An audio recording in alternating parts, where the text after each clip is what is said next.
அரசு கல்லூரி மாணவியர் விடுதி அமைச்சர் கணேசன் திறந்து வைத்தார். கடலூர் மாவட்டம் திட்டக்குடியில் அரசு கல்லூரி மாணவியர் விடுதி மிக பிற்படுத்தப்பட்டோர் நலத்துறை சார்பில் புதிய விடுதி திறப்பு விழா நடைபெற்றது. விழாவிற்கு மாவட்ட ஆட்சியர் சிபி ஆதித்யா செந்தில்குமார் தலைமை தாங்கினார். கூடுதல் ஆட்சியர் சரண்யா முன்னிலை வகித்தார். சிறப்பு அழைப்பாளராக தமிழக தொழிலாளர் நலன் மற்றும் திறன் மேம்பாட்டுத் துறை அமைச்சர் சியுட்வே கணேசன் கலந்து கொண்டு விடுதியை திறந்து வைத்து குத்து விளக்கு ஏற்றி வைத்தார்.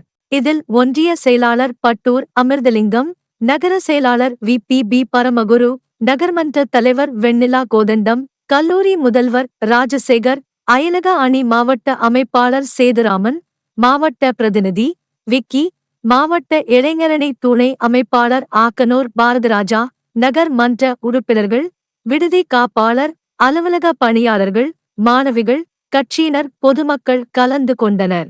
தமிழன் உதயம் செய்திகளுக்காக செய்தியாளர் பாசார் செல்வேந்திரன்.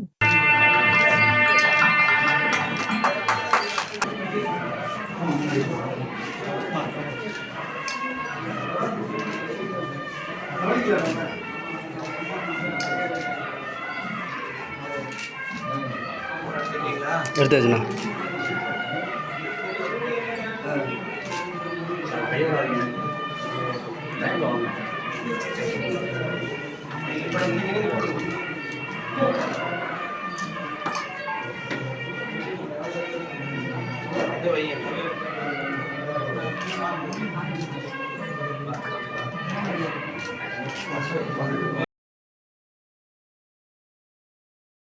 இந்த சேனல் மக்களுக்காக செயல்படுகிறது என்று நீங்கள் நம்பினால், வாய்ப்பிருந்தால் எங்களுக்கு முடிந்த உதவியை செய்யுங்கள்.